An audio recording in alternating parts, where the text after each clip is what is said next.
Funding for This Is Nashville comes from you, our listeners, and Music City Prep Clinic, Nashville-based provider for PrEP and offering comprehensive sexual health services in an environment designed to be safe, professional, and shame-free. Learn more at musiccityprep.org. I'm Khalil Colonna, and this is Nashville. Did you ever have a favorite blanket? Do you have a favorite now? You know what I mean. A blanket that provides the perfect amount of comfort. Maybe it has some personal significance to you. Was it handmade by a friend or a loved one? My favorite blanket was made by my grandmother. A beautiful knit blanket made out of bright yellow, green, pink, and lavender yarn. I don't know when she made it, but I know she made it with love. Knitting and crochet are a particular type of fiber art. It's an interesting term, but what does it mean? What are the fiber arts? My next guests are local fiber artists who are here to let us know more about their craft. Rin M.O. is a yarn dyer and owner of Modus Operandi. Erica Huntley is the owner of Knitting in the Good and also a yarn dyer. And Deb Peterson is the owner of Bliss Yarns. Rin, Deb, Erica, thank you all so much for being here. Welcome to This is Nashville. Thank you. Thank you. Really a pleasure to have you. Okay, so what is fiber art? Rin, can you tell us what fiber art is to you? So I think I thought it was one thing when I first started, and it's become so much more. I think when I started, it was really about knitting. That's really what opened my world to the fiber arts. And it's something that I've been doing since I was a teenager, but I really only learned in college when a friend taught me. And so it's always been something that's felt like a connecting thing to other people, too.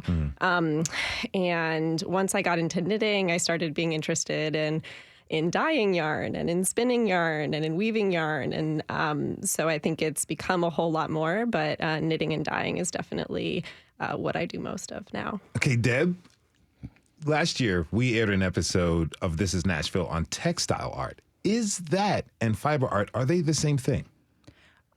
I would say that they're definitely intertwined. Okay. I, like Rin, I was introduced to fiber when I was 6 years old. I learned to crochet from my grandmother, and I didn't learn to knit until I was 23 years old. But I can say that it's knitting, crocheting, it's felting, it's spinning, it's weaving, it's using the fabric. Like textiles, I would say, like you create your fabric by weaving it. Maybe you've also spun the wool and you create a fabric and then you make garments with it or blankets or something. I think they're connected to one another, fiber arts and textiles, definitely. Now, I want to hear about your specialties a little bit, Erica. Do you knit? Do you crochet, or do you do a little bit of both? I primarily knit. I learned to crochet first whenever I was a kid, so I may have been maybe 9 or so, and my cousin taught me to crochet. I was always into crafty things and art, so I would dabble in anything. But then as an adult, my grandmother knit, and so when she was visiting, I asked her to teach me, so she taught me to knit, and then the rest was history on that. I really fell in love with knitting. Now, is it easy to learn how to knit and crochet? I'm curious about that. I'd love to hear from all three of you. We teach people to crochet and knit every day at the shop. And I would say that's one question we get where someone will come in and they'll say, okay, I'm retired now or I have all this time. I want to either crochet or knit. What do you suggest? So I think one's just as easy as the other. It's just that knitting has two implements that you're using, and a crochet is just a hook, so it's one. They're similar but different, and I can say by learning how to crochet first, it was a real easy transition for me to go to knitting because I already knew how to carry the yarn in my hand.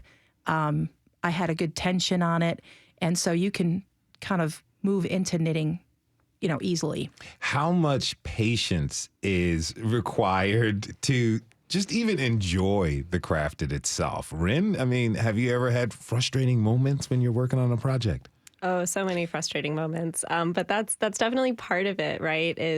Part of it is being okay being bad at it at first. And that was true for knitting for me. That's been true for dyeing. And you get better and better over time, but you still make mistakes. And sometimes you leave them in the project, and that's just a part of the project. And sometimes you have to do something called frogging, which is where you pull it all back. And sometimes I'm working on really simple projects that are really mindless and feel really calming. And sometimes I pick up a more complicated project that kind of challenges me, and there might be some swearing involved, but I really enjoy it regardless. So. Erica, do you find it to be kind of a meditative practice a little bit? I do, and that's what really got me into it more seriously after I kind of just dabbled here and there and made a couple of small projects. I really found that it was very meditative, very therapeutic, and so I kind of turned to it as a stress relief. And I have 4 kids now, so the more kids I had, the more knitting I did. So when we would put them down to bed, and even if I had 30 minutes before I crashed, I could pick up my knitting needles and knit. And that was a way to just clear my mind, and just the rhythmic motion of the knitting and the feeling of the yarn and all of that, it has a very therapeutic effect. And there's been lots of studies on that, of lowering your blood pressure and just what it does to your mental, positive impact to your mental health. So there can be the frustrating times too, though, and especially starting out. And I think one thing when people are learning is if they have the right expectations of, I'm not going to go and make a sweater today on my lesson, or when people say, well, what am I going to make? It's like, if you put that out of your mind and just say, I'm just going to learn how to do the techniques. I'm going to learn how to do the stitches. So if I make mistakes, it's no big deal. But when people start to learn and they think, okay, I'm going to make this X, Y, or Z to wear, or I'm going to give it to somebody, then that makes it more stressful because you don't want to make mistakes. But if you go into it of, I'm just learning how to do these stitches and mistakes are okay, I think then people are much more relaxed and less likely to give up if they are making mistakes. Deb, do you find that? Do you find that at peace and serenity when you're working on a project? I do. And, even though I'm at the shop every day and we're a busy retail shop, but we offer help on your projects as well. And we do a lot of classes and lessons. I do have to go home at night. And after, now we're empty nesters, but once the house is quiet and I can put on something on the television, I may not be looking at it, but I'm listening. And I do have to have at least an hour of knitting to kind of end my day and calm myself. And as far as like people coming in, and you're right, people are very anxious to create a sweater immediately, but we usually just have them, like you, Erica, get them cast on and just let them feel the rhythm of the knitting stitch and then the purl stitch and the yarn. We try to give them something that feels good in their hand. And we always say, like, once you've knitted with good yarn, it's like you kind of stuck with that. Yeah, I do want to. We're going to talk a little bit later in the show about the yarn. I want to find out the difference between good yarn and not so quality yarn and whatnot. But I'm kind of interested in like the starter kit. What do I need to begin knitting efficiently? A set of knitting needles and some yarn for the most part. That's it. Some scissors, and maybe called a darning needle to weave in your ends. But really, I think that's one of the attractive things about it is you don't need a lot of supplies. So whenever you're getting started, as with a lot of arts or crafts, you may have to invest in a lot to get started. But I think knitting and crocheting, there's a very low entry to just get started. Is that initial investment fairly inexpensive, or? Yeah, I would say definitely inexpensive, just to get yourself a set of knitting needles and some yarn. Okay. Curious about this. Rin, what's the most challenging project you've ever taken on? I think that right now it is it's a sweater that I'm knitting for my kid, and it's color work. And so color work is when you're using more than one color at a time, which there's a lot of different techniques around color work, but This one has some particularly long, what are called floats, because there's like a lot of space in between when you're using the two different colors, essentially.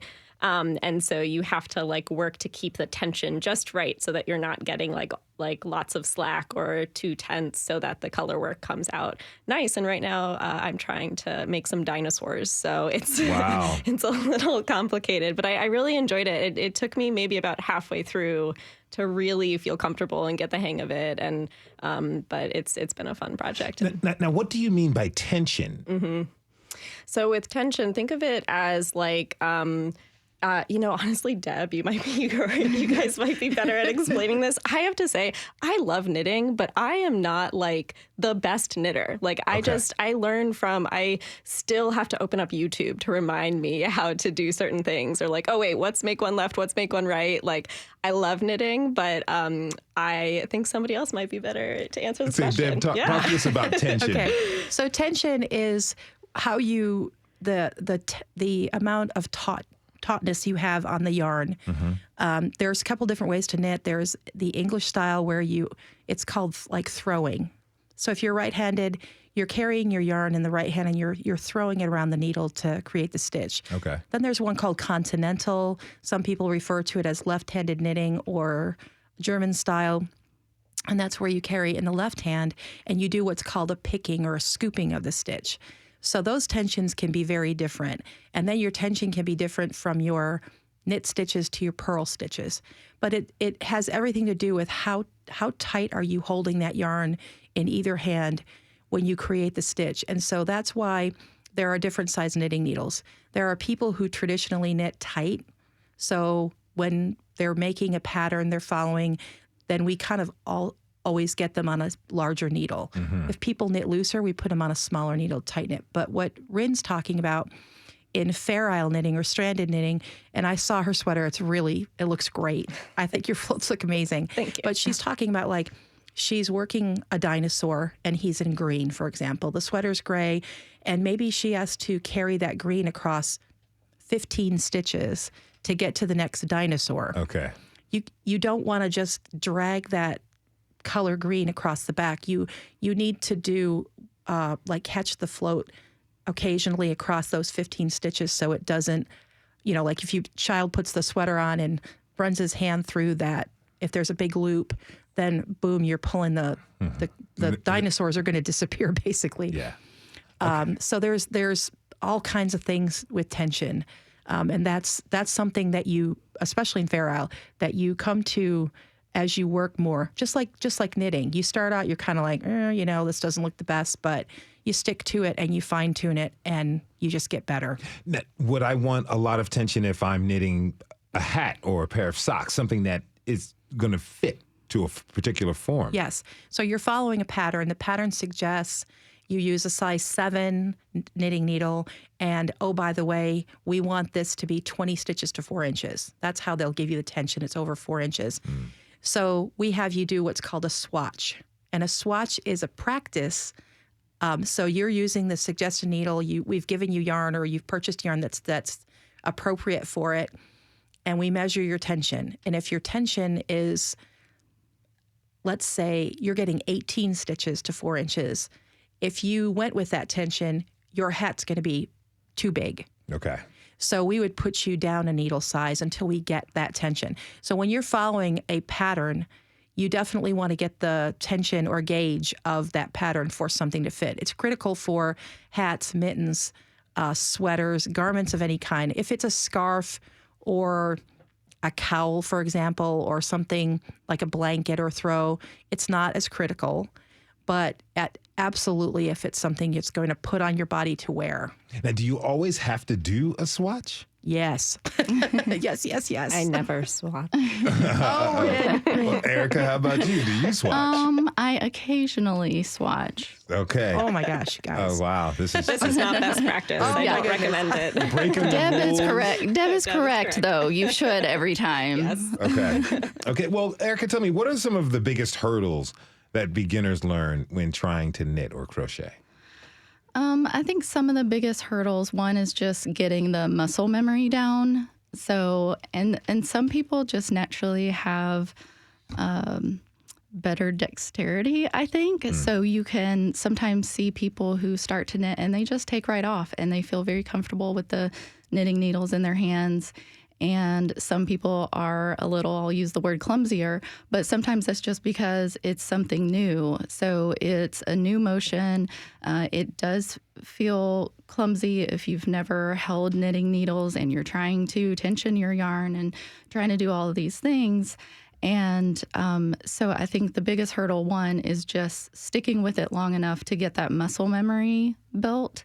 And then also sticking with it long enough with the patience. One, the patience to just learn the foundations and be okay with the mistakes. It's rhythmic. You're using both hands, almost like playing the drums, kind of. Yeah, it takes a lot of repetition, just anything that you would do physically like that, you know that it's going to take repetition, and you're not going to go and, whether it's playing a sport or an instrument, you're not going to go and do it one time and be like, okay, now I know how to do it, or go and take one lesson and say, oh, now I know how to play the drums, or I know how to, you might be able to know how to do the knit stitch, but you need to have that repetition and practice. And I tell a lot of people, like, if you just practice just for a few minutes every day and get that muscle memory built up, then you'll be able to build on. And I think just not trying to do everything so fast, but just know that there's stepping stones of what to learn to build up to be able to do more advanced things that they might be seeing, of saying, I want to make this or that. You got to take it one step at a time and make sure that you do a swatch. Yes, absolutely. Yes. Listen to Deb. Listen to Deb and do a swatch. That's what we're going to do. Now let's take a short break. When we come back, we'll dive into the world of yarn and learn where it comes from and the very, very particular art of yarn dyeing. You can join the conversation by tweeting us at This Is Nashville. We'll be right back.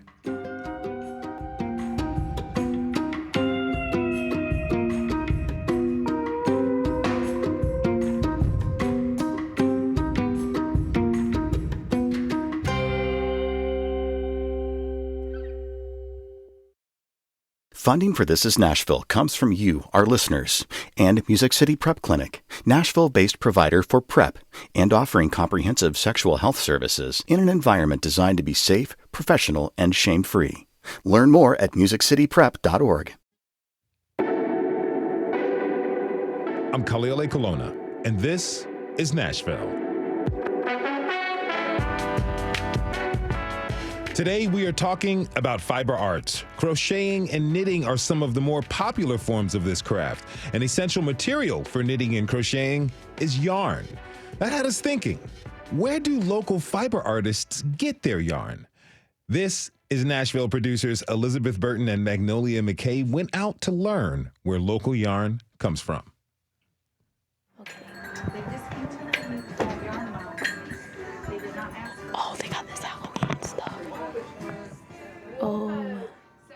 The yarn stash.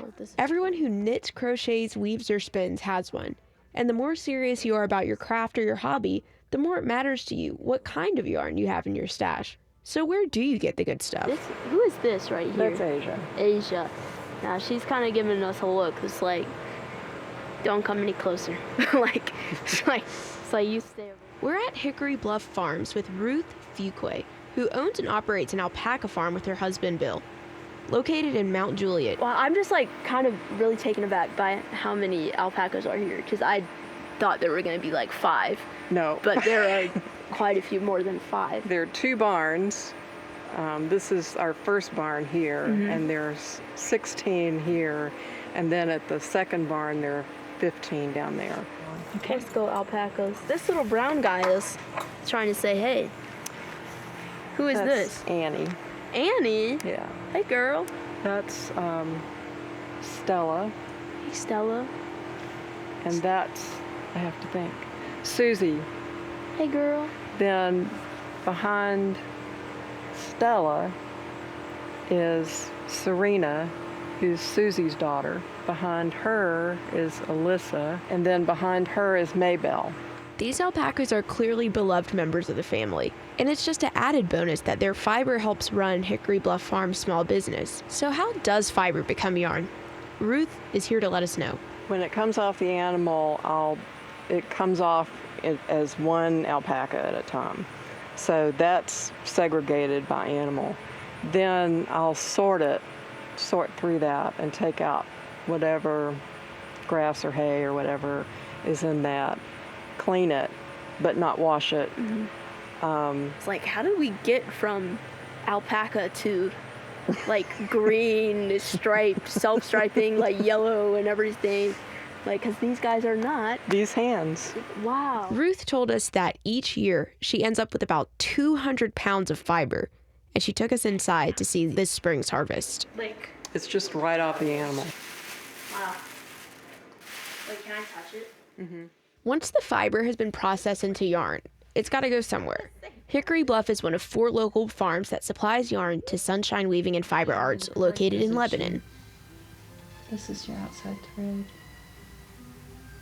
Bring it back up to the top position then. My name is Cynthia Rice, and I own Sunshine Weaving and Fiber Arts. It's going over. Once the yarn hits Sunshine shelves, it needs to be sold, and there are a lot of options available for how you might use your new yarn. They have a diverse range of classes, including a weaving class that was going on while I was talking with Cindy.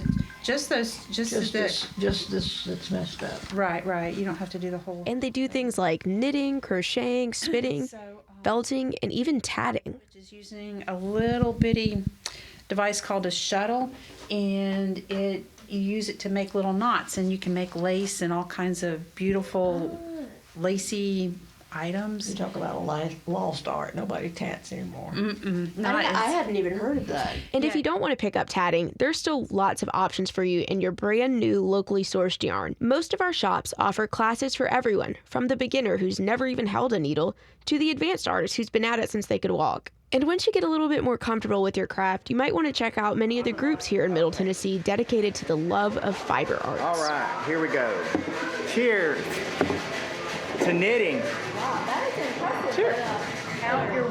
That was Wayne and Jay Haas. They gather once a month at Sky King Pizza in Kingston Springs for You and Company's monthly pizza party / yarn night. It's a great opportunity for the community to come together and admire each other's latest work. This is a shawl. It's called Lava Lake. This is probably my favorite group. So you've got your friends, you've got your yarn, you got many places to shop local, you have instructors, you've got a community now, all because of some alpacas. And the only thing that you need now is to develop a minor spending problem. Then you'll be a real fiber artist. I am at House of Yarn. I'm about to walk in. I estimate that I will spend $52 in here. Okay. I don't have to get anything though, that's the thing. It's a powerful lesson that I have yet to learn. Okay, I see one thing that I definitely want. No, I like this other one more though, but I think it's gonna be so blue. It's something that costs $4. I'm too pretty to do math. Okay, I came in under budget. I'm really proud of myself. Kind of slayed. I'm Elizabeth Burton, and this is Nashville. Thanks for that, Elizabeth, and the assist to Magnolia McKay. My guests are local fiber artists Rin M.O., Erica Hundley, and Deb Peterson. Thanks again to you all for being with us. Really appreciate it. You know, it's really cool to discover where local yarn comes from. The farm-to-table concept, it goes way beyond food, and I like that. I like that a lot. Now, you all own yarn shops. I have to ask you, how much yarn is currently in your inventory at the moment? Deb, I saw your face. How much yarn do you have right now? Oh, wow. I only know it in my head as a dollar amount. So okay. I could say our shop is 1,450 square feet. And so we have cabinets that are with cubbies that are full, and then we have slat walls where lots of stuff is hanging. And so with the indie dyer community, as big as it is, and carrying a lot of that, we wanted to present it in a way that you could see the entire skein. If you put a skein inside a cubby, all you really see is the end of the skein. And so with the indie dyed things, there can be multiple colors in there. And so we started hanging it on slat wall, and then you can see the entire skein. But we have a lot of yarn in the store. But I have no idea. I can't tell you how many skeins or anything like that. What are your biggest sellers?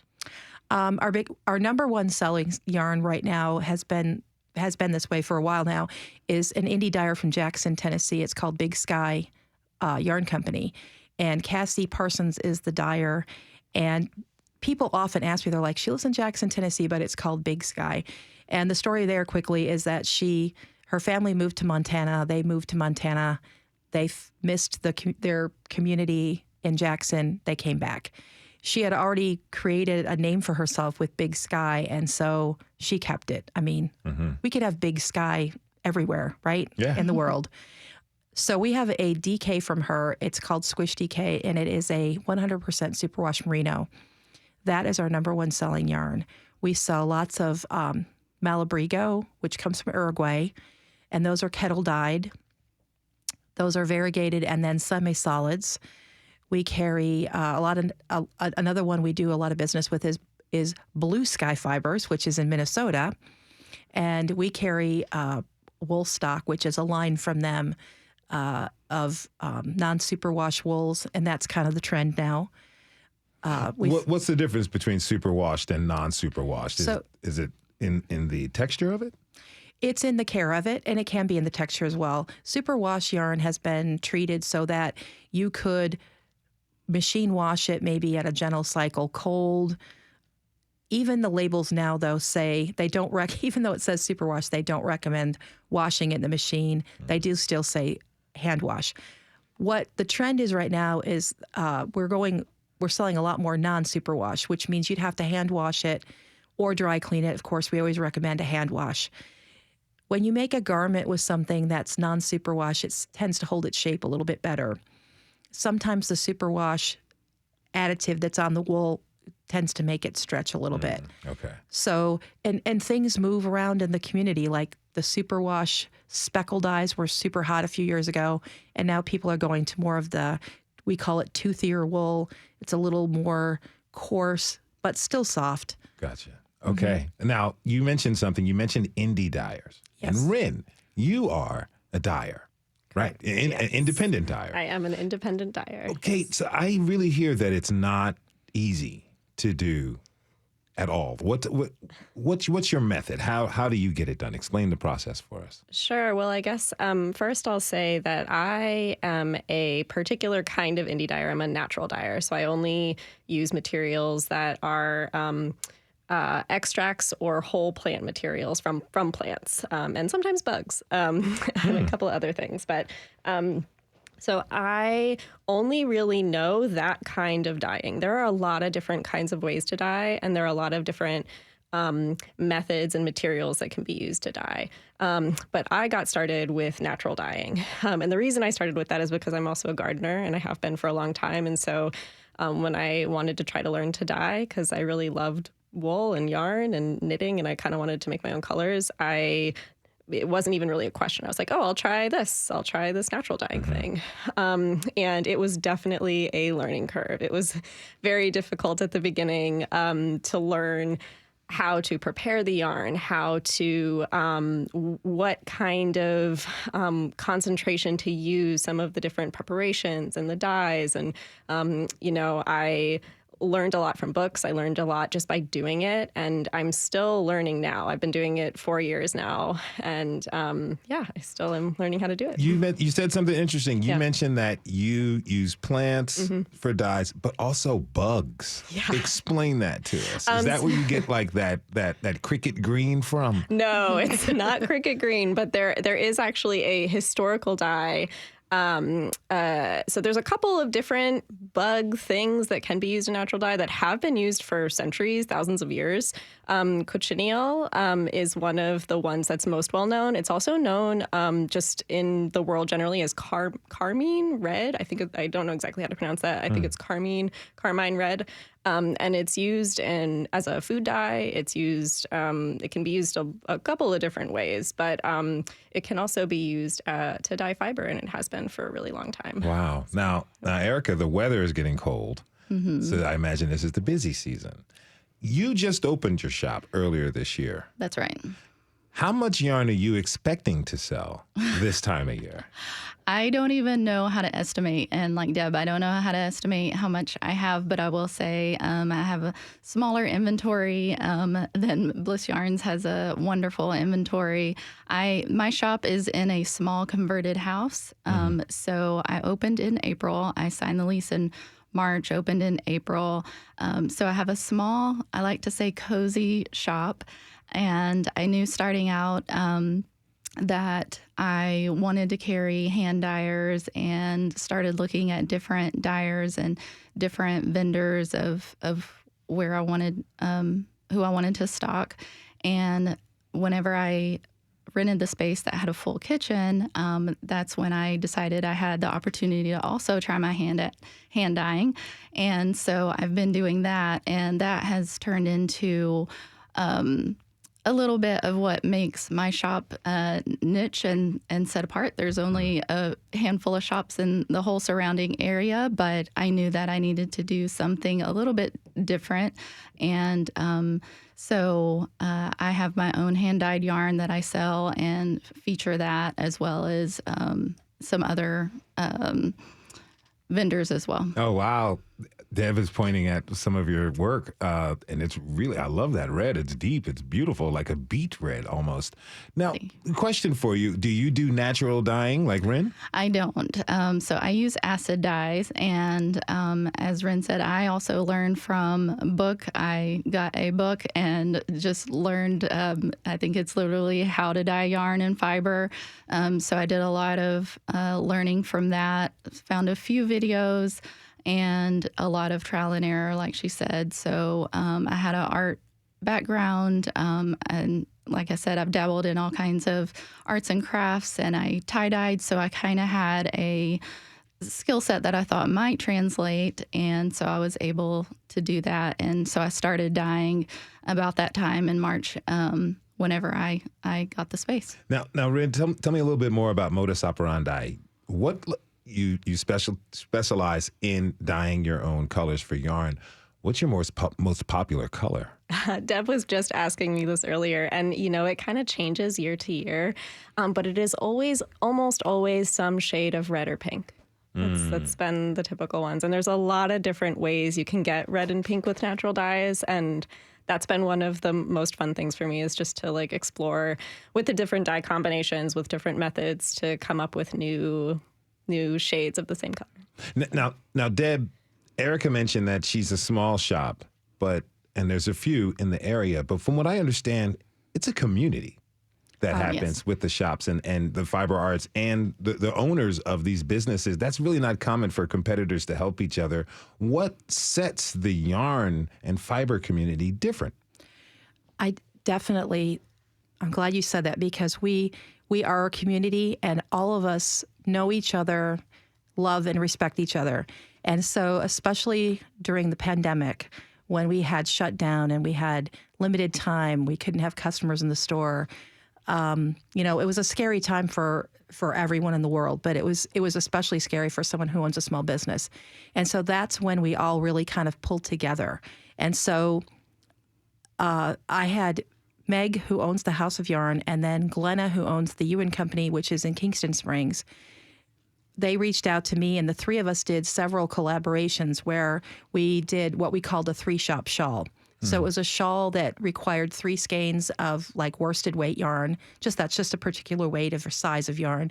And you grabbed a skein from each of our stores to create it. And so we ourselves each created one that we had in our store, and we promoted it and released it and put it out on social media in our newsletters as well.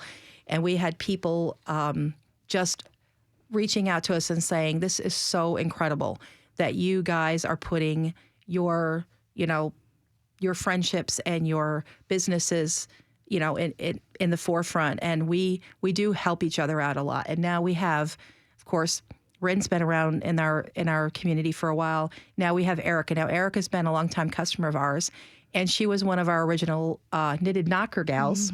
We have it's a thing for breast cancer, and we get together once a month at the store. And so Erica was part of that early on when we began that.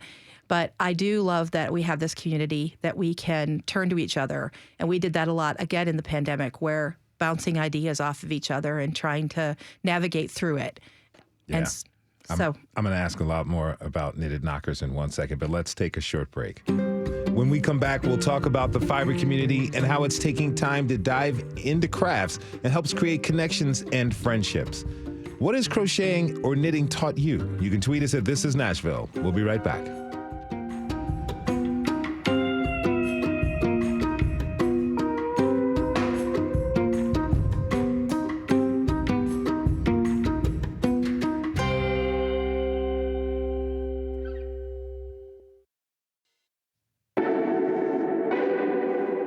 I'm Khalil Ekalona, and this is Nashville.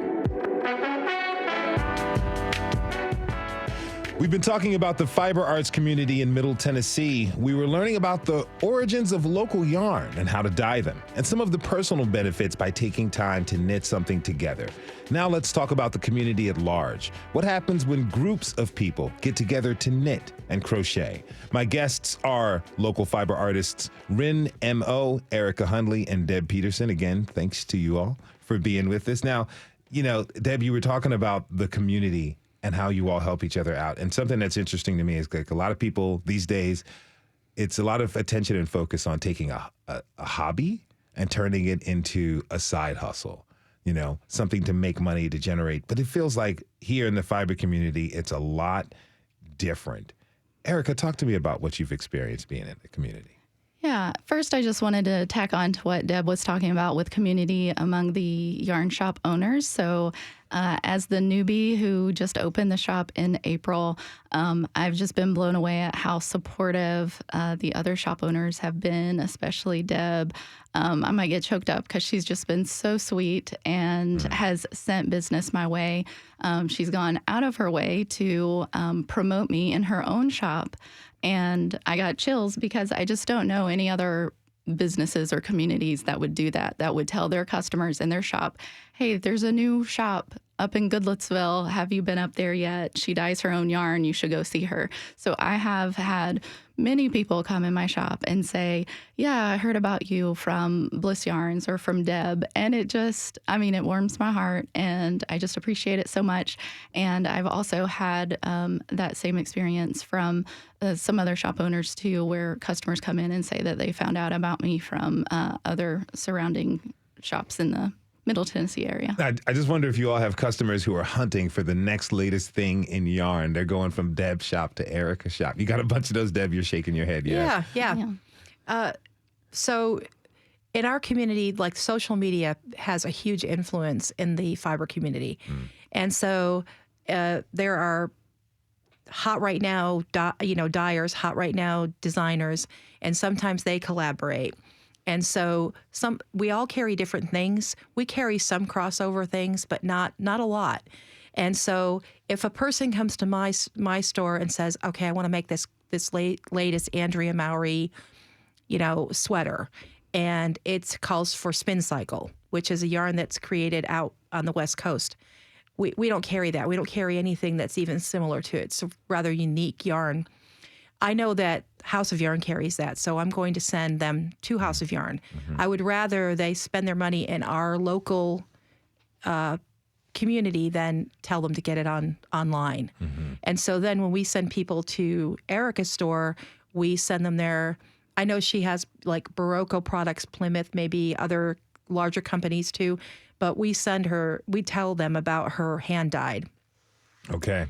And of course, Rin has her own story about where you can find her things. But yeah, some people are looking very specifically for something, but we can usually find something. If it's not the exact yarn, we can give you a good substitute. Okay. Now, Rin, it sounds like everyone has their own niche within the community, yet they're very supportive, right? Yes, definitely. So I found from when I first started, there were two other companies that were already dyeing yarn in Nashville that I became friends with, and we've really helped each other out over the years, or given suggestions, or just generally supported. Sylvia from Camellia Fiber Co. and Lou from Old Rusted Chair are two people who they also have their own shops and also sell at House of Yarn, which is where all of my yarn is stocked. And it's really it's been really great to find that support and find that that connection in something that can be competitive in other fields. And I think especially, I was moving out of when I started my business. I had never run a business, and I had never done an art for sale before. And so both of those things were really new to me. So, yeah. And they helped you out. Now, a question for you. Do you all prefer to work on your fiber arts, crocheting or knitting alone or within groups? Or do you do a little mix of both? I like both. I really started really on my own, and I still do like to do a lot of it on my own. But I love to meet up with people. And there was a group that I met with almost every week a couple years ago. Now I just recently started up with another group every week, and it's really nice, and also kind of keeps me on track on some of my projects. Because I'm like, oh, okay, I got to get to the next step in my project where it can be a little bit mindless, so I can have fun and chat with people. Yeah. Erica, you have a weekly hangout group, right? Yeah, so every Thursday from 2 to 5, I have afternoon tea, and that's a time where people can just come and hang out and bring their projects. And knitting and crocheting is very much a community sport, if you want to call it that, as a media activity, where people they enjoy getting together and working on their projects. And like Ren said, you've got to have the right project to work on in a social aspect so you don't mess something up too bad. So you normally have lots more than just one project. You might have one that you need to work on independently at home where you're really paying attention, but then you might have your social project that you can do more mindlessly. But it's been really amazing to see the community that has already formed in a short time. So when I opened the shop in April and started having the open knitting and crochet time, and now I have a regular group who come every Thursday or every other Thursday, but they all now have gotten to know each other, and you get to see what other people are making. People learn a lot from each other and help each other out, but it's just a great time. And sometimes the room is full of chatter and everybody's laughing and talking, and then sometimes we're all just sitting there silently knitting, but we're all having a great time. Yeah, it sounds like that pizza party vibe from the tape we listened to. Now, Ren, talk to me, because you're here sometimes with complete and total strangers, and you may have different political opinions. You may have different opinions on society. However, you have this commonality of knitting and the fiber arts. What does that mean for you to get to know someone different? A stranger, you get to know them in an intimate level. I think that's been one of the most important parts of crafting for me, is to instantly be able to connect with somebody, a stranger or somebody you're really close with, just over the fact that you have this shared interest and that you can learn from each other over it. And so I think, or even just share joy. I think that that's something that can be missed in a lot of group settings where people might come from different backgrounds, different ages, different political beliefs. And I think being able to share joy and share color and touch, you're literally physically touching something. And I think that there's something about that can be really connecting.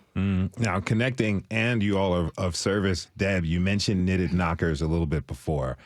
Tell me more about that project and what it is. Yes, it's an organization that started out in Washington State by a woman, and they are inserts for women who have had mastectomy, who have chosen not to do reconstructive surgery.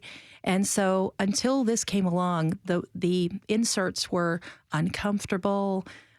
There was one that was out there that was the only thing out there for a long time. It was just like a little bean bag. And it just didn't fit right. It didn't feel good. And so we use 100% cotton, and there is a list of yarns that are approved by this organization. So it's you can find them at knittedknockers.org. And then we have a chapter here in Nashville. So ours are Knitted Knockers, and we are the sponsor for it at our store. And our little group that gets together and knits are the Bliss Bosom Buddies. The Bliss Bosom Buddies. Have a little fun with that one. Okay. But they get together the second Saturday of the month, and they knit for a couple of hours. Sometimes it's knitting. You can crochet them. There are approved patterns that you can find at that website. And sometimes it's just stuffing them. Sometimes it's prepping them to be shipped. So we provide them at no charge to anyone in this area, and then outside the area as well, like Alabama, Kentucky. We've sent them as far as the West Coast sometimes when they are low on them. So it's a bittersweet because it's a wonderful group of ladies that get together and do this. But the bittersweet part is that there is such a high demand for them, which makes us, think about, breast cancer really is a very serious thing. And the more we send out, the more we know there are women suffering with it. But we have a wonderful group, and Erica was one of our first knockers. And then we have two ladies that headed up for us, Beth Weiss and Luann Young, and we call them our head knockers. So, we just have a lot of fun with it. You guys have a lot of fun. We're having a lot of fun over there. You got the lingo down. Now, has anyone who received knockers from you, have they reached out to you to let you know how important it was for them? Oh, yes. We get cards, we get emails. I get them at the shop, and then also the ladies that head up our group. Sometimes they come in the shop and tell us, but that's wonderful to know that it's changing their life. Yeah. And so they're always available, but anyone can contact us. They can contact the group here or the major organization that's out on the West Coast, and we can get them to you. No cost for the items, no cost for postage. Okay. Now, before we go, we've got a couple minutes left. I want to see and hear about the projects that you all are currently working on. Deb, I see you've got something there. I Beautiful. do. What is this? What are you working on? Okay, so I'm working on a shawl that is called Hitch on the Move. It's by a German designer, Martina Beam. She's very prolific designer. Her things are always simple enough for just kind of every level of knitter. And so this is part of a collaboration. I'm so excited I can tell about it, that Bliss is doing with Erica's store. Okay. So the red that you see here is from Erica that she dyed herself. And then this colorway that's variegated is from an indie dyer we carry, Miss Babs Yarns. And we've carried her for years. She's kind of a big deal. She's from East Tennessee. And mostly you can find her things at shows around the country. She is in a few shops, and we're super happy to have her. But we're going to do this shawl, and we're going to put it in our store, and we're going to promote it on our social media and my newsletters and drive some business to Erica's store. Erica is it north of Nashville? Goodlettsville. Yeah, north of Nashville. And so hopefully we have one for her to have in her store too. And if I could be happy to make it for you. We'll pick out some other colors. How much more time do you have on that shawl? Well, I'm a multi-project person, so I'm trying really desperately to get this one done. So probably another week or two, and I'll have it ready to go. All right. And so just a way for us, like we did before during pandemic, just kind of get some business brought to her because she's new, and let the word get out, and maybe people could touch her yarn and think and see it and know that it's so lovely. I can't wait to touch it myself. All right, Erica, briefly explain to me what you have here. All right, I have a wrap. It's a double triangle wrap by Pearl Solo is the designer, and the deep purple is my hand-dyed yarn. And so that is beautiful. Thank you. So this is one of my more mindless projects that I can work on the go and during afternoon tea times. All right, that's awesome. Rin, what do you have here? I have two things. The first one is that dinosaur sweater I mentioned earlier. Okay. So that's my more complicated project.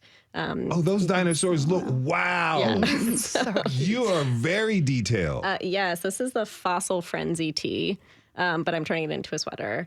And then, so that's my complicated knit. As was mentioned earlier, sometimes we need to have a complicated knit and a simple knit. And then my simple knit this is just called the As Friends tank. And it's just my little mindless knit. And this is knit in yarn that I dyed, cotton yarn. So how long would it take to knit a This Is Nashville beanie cap? One size fits all. Oh, I could do that. I could probably do that in a couple days for you. A couple days? Oh, yeah. Wow. You're a real pro. Mm-hmm. Just Deb is knit fast. Just knit fast. Everyone knits at their own pace, and some people are a little, just depends the speed. It doesn't have anything to do with the outcome. You knit at your own pace. It's beautiful. You're enjoying it, but I just knit a little fast. So, and of course, I'd hustle. I would love to do that. Oh, wow. Well, thank you very much. I might commission you for that. I want to thank my guests, Rin M.O., yarn dyer and owner of Modus Operandi. Erica Huntley is the owner of Knitting in the Good and also a yarn dyer. And Deb Peterson is owner of Bliss Yarns. I want to thank you all so much for being here. And thanks for keeping us cozy in the winter. And thanks to you for tuning in this hour. This is Nashville is a production of WPLN News and Nashville Public Radio. Today's episode was produced and directed by Elizabeth Burton. Laura Boach is our technical director. The masterminds behind our theme music are Larange and Namir Blade. Special thanks to Melissa Harris and Becky Ann Smith. You can listen back at thisisnashville.org or wherever you get your podcasts. And the conversation doesn't end here. Tweet us at This Is Nashville. Find us on Instagram and tell us what you want from our show by filling out our quick survey online. This is Nashville. I'm Khalil Ekalona. We'll see you tomorrow, everybody. And be good to each other.